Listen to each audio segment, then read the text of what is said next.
A wise man once said, "Most men walk through life as if they are alone, not just alone in the world, but alone within themselves. They chase power, but they feel powerless. They seek guidance, but they walk without direction. They pray with their mouths, but doubt in their minds. And the reason is simple. They have forgotten what lies within them, not beside them, not above them, not far off in the clouds within. There is a presence that lives in you, a flame so ancient, so intelligent, so perfectly designed to express through you, that if you truly understood what it meant to carry it, you would never question your next step again. You were not meant to live as if you are empty. You were not designed to struggle forward, as if the answers are always somewhere else. You are not required to beg for strength you already possess. But you must remember, because the world will try to make you forget. It will teach you to wait for signs, to pray for rescue, to earn the right to be guided. But infinite intelligence, the mind of God, was placed within you the moment you were born, and not as an idea, as a law, as a force, as a voice that doesn't scream but knows. The tragedy is not that most people are weak. The tragedy is that they do not know who is living in them. So they shrink, they settle, they follow, they mimic, they drift, and all the while they carry the power that built mountains, parted seas, shaped civilizations, and still wait to be claimed. You do not need to summon this power. You need only to align with it. And the first alignment is this: you must learn to act as if God is within you, because He is. Not when you're perfect, not when you feel holy, not when the world agrees with you, but right now, even in your doubt, even in your weakness, even in your silence, because that presence does not appear when you are ready. It appears when you remember, and remembering isn't emotional. It's not a feeling, it's a decision. And once you make that decision, you do not walk the same again. You do not speak the same again. You do not live the same again, because now you walk as a man who knows. I carry the divine, and I act accordingly. To act as if God is within you is not to pretend. It is not an exercise in ego, or confidence, or religious posture. It is a recalibration of everything: your thinking, your discipline, your posture, your language, your pace, your presence. It is a choice to stop behaving like a man who is lost and begin walking like a man who is already found. Because when you carry the divine within, you are not asking, "Will I be guided?" You are already guided. You are not hoping to be protected. You are protection in motion. You are not waiting for wisdom. You are moving with it embodied. This means you do not speak with fear behind your words. You do not move with apology in your footsteps. You do not seek permission to exist, to build, to believe. You do not shrink to make others comfortable. You do not ask the world for validation that was already written into your soul by infinite intelligence. To act as if God is within you means you no longer betray yourself. You no longer negotiate with doubt when clarity has already arrived. You no longer delay action when the instruction has already been given. You no longer say, "I'm not ready," because you know readiness is not a condition, it's a decision. Acting as if God is within you means you no longer apologize for your calling. You do not need others to understand your urgency. You do not need external support to walk in divine rhythm. You do not ask the mirror, "Am I enough?" because you carry the answer inside the question. It means you sit differently, you walk differently, you pray less like a beggar and more like a partner. You no longer say, "Please show me." You say, "Thank you for what I already know." When God is within you, you do not need to prove anything, but you must protect everything: your energy, your time, your peace, your thinking. Because when you carry something sacred inside you, your environment must be shaped to match. You no longer eat what weakens you. You no longer listen to people who drain you. You no longer keep company with voices that mock vision. You guard the gate because the gate is holy. To act as if God is within you means you carry a certain spiritual quietness. You don't need to defend yourself constantly. You don't need to explain your every move. You don't need to be loud to be effective. You walk in authority, not because of who you are, but because of who walks in you. And let me tell you, people feel it. They don't always know what it is, but they know when they're in the presence of someone who does not move from ego or fear or popularity. They're in the presence of someone who moves from alignment. That's what it means to act as if God is within you. It's not a claim, it's a consistency. It's not a belief system, it's a behavior pattern. It's not words, it's witness. And that witness speaks louder than anything your mouth could say. So I ask you, have your actions caught up with your identity? Do your habits reflect what you say you carry? Does your tone, your pace, your discipline show the world that you are not alone when you walk? Because the ones who carry the divine do not need to. Once a man begins to act as if God is within him, he no longer lives for approval. He lives for expression, not self-expression, but divine expression. You see, infinite intelligence is not a static force.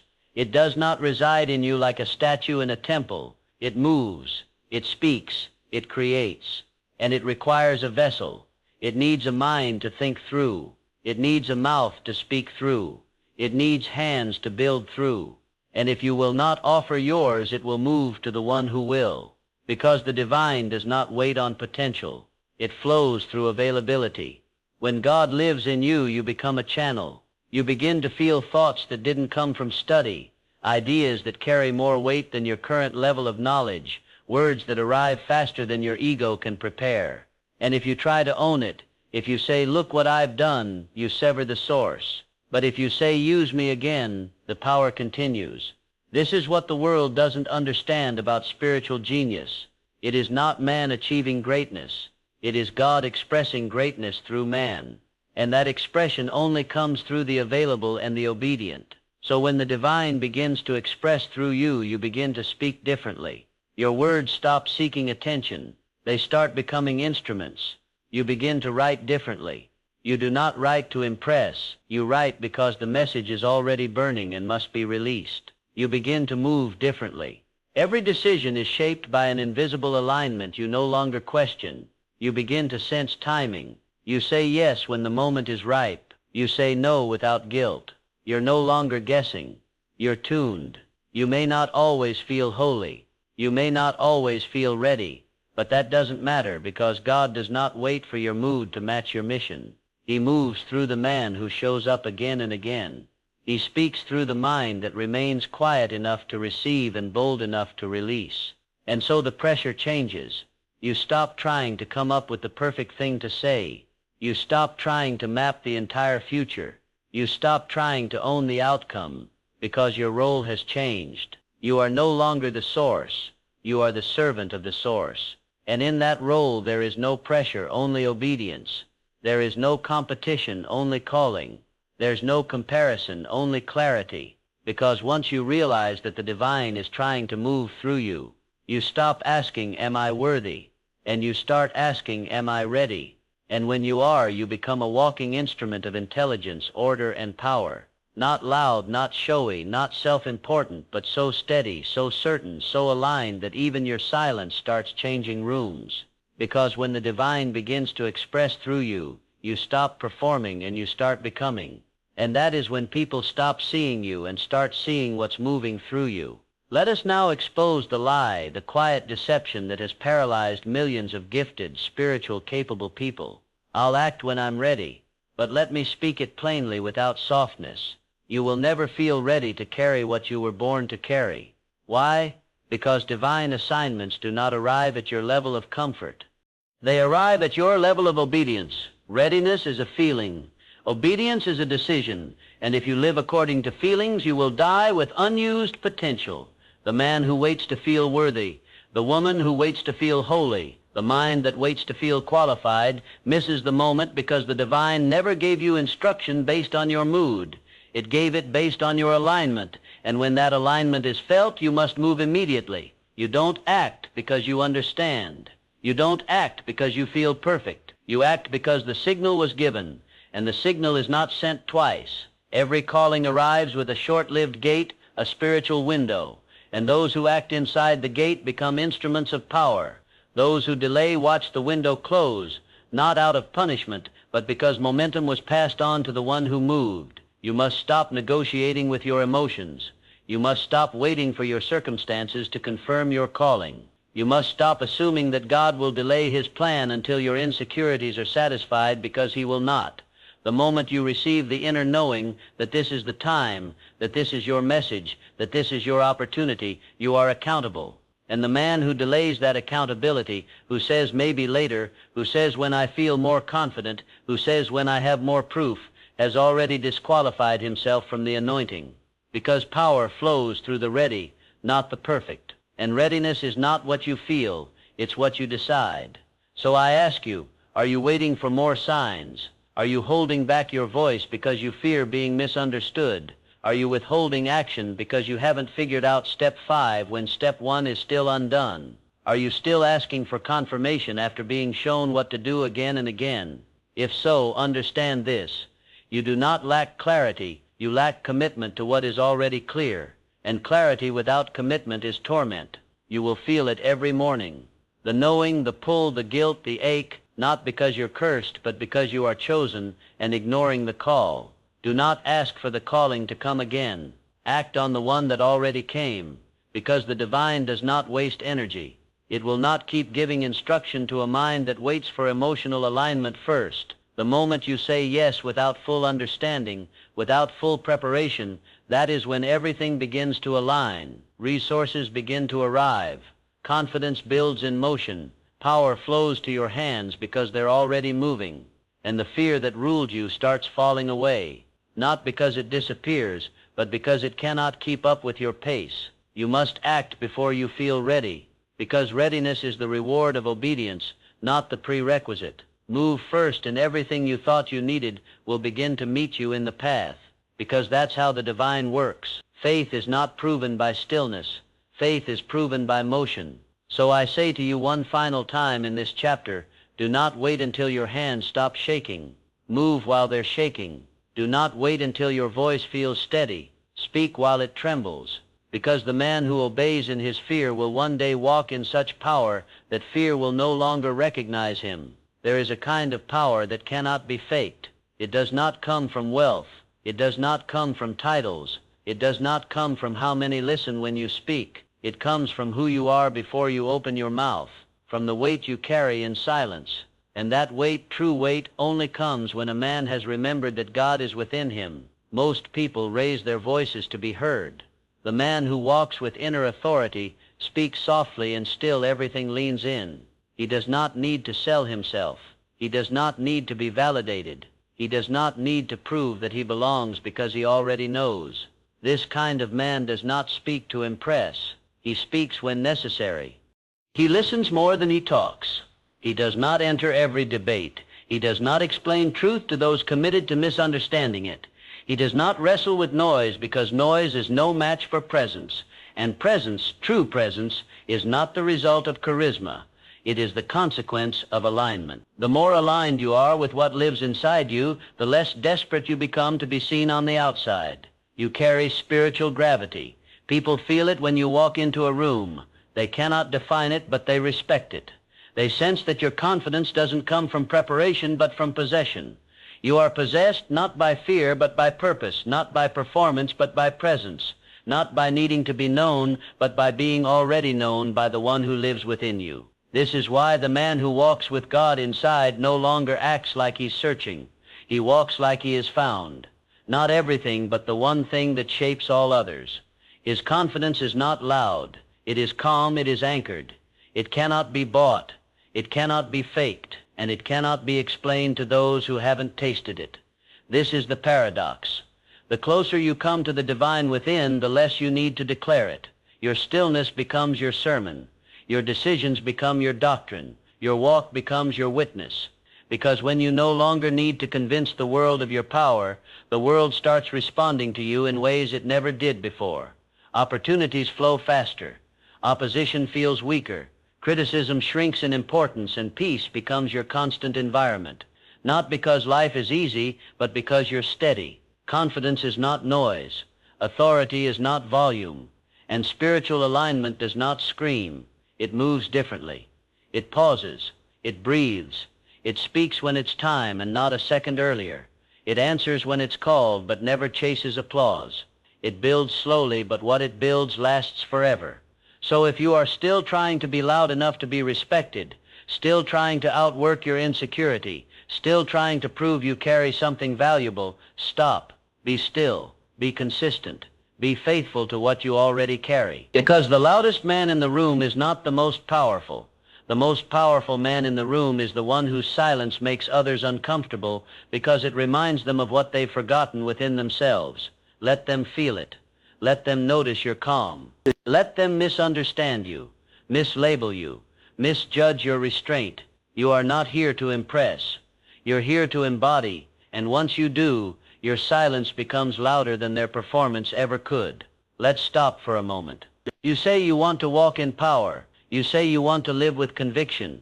You say you're waiting for the right time to begin acting like God is within you. But tell me, what happens when you forget?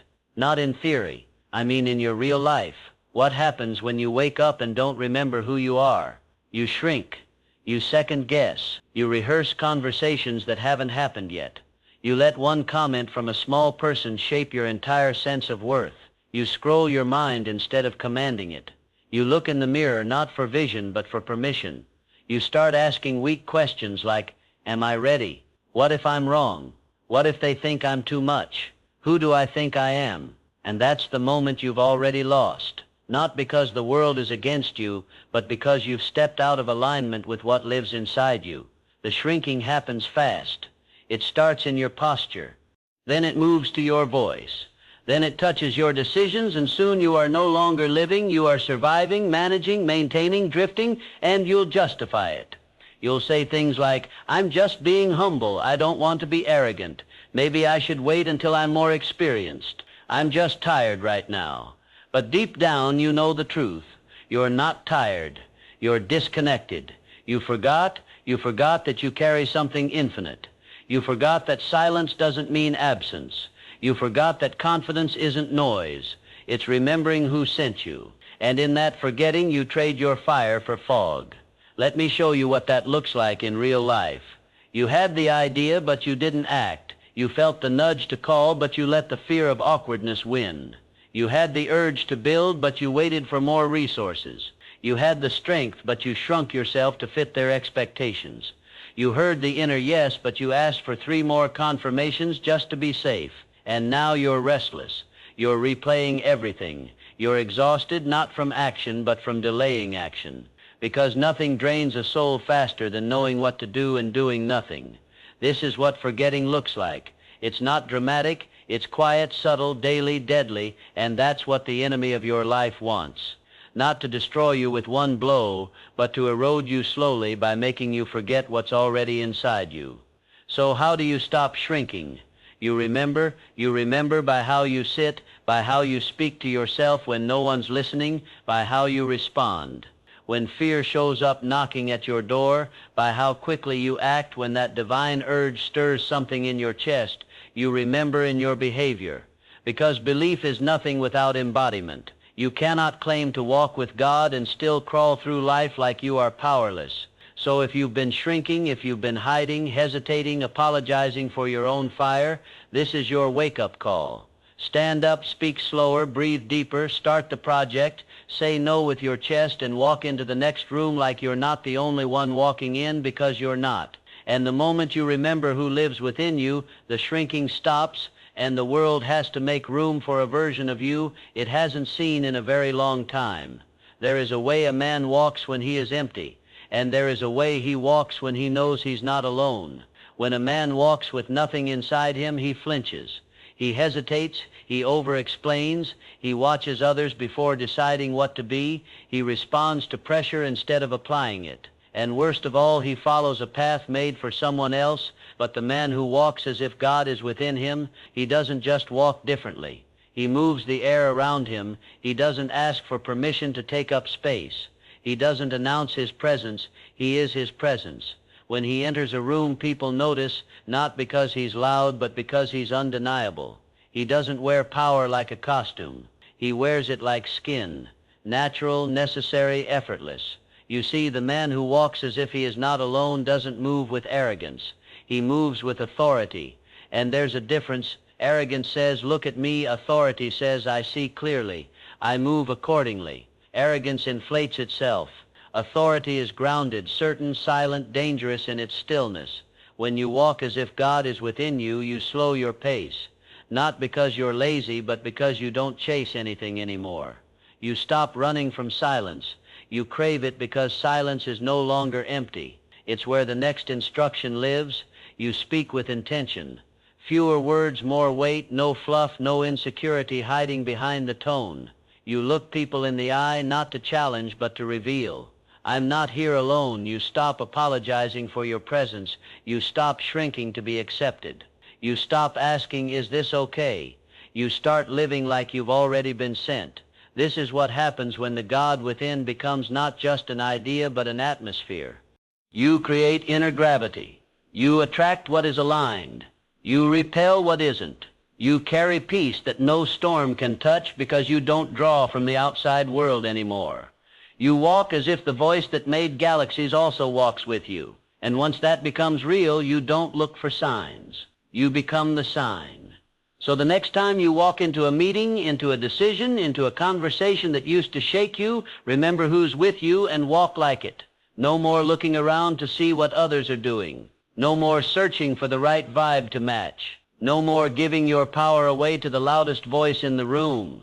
You walk with the quiet power of a man who knows I am not alone.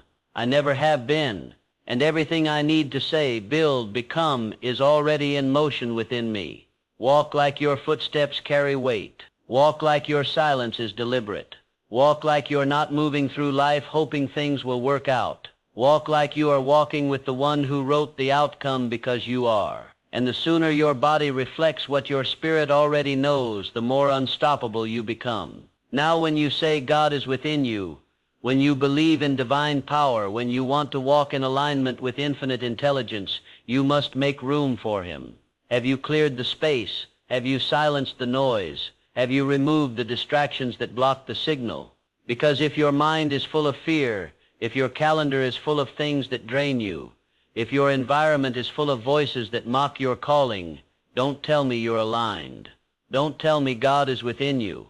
If he is, then where is the space for him to speak? You cannot host the divine in a crowded house. You cannot carry infinite intelligence in a schedule ruled by distraction.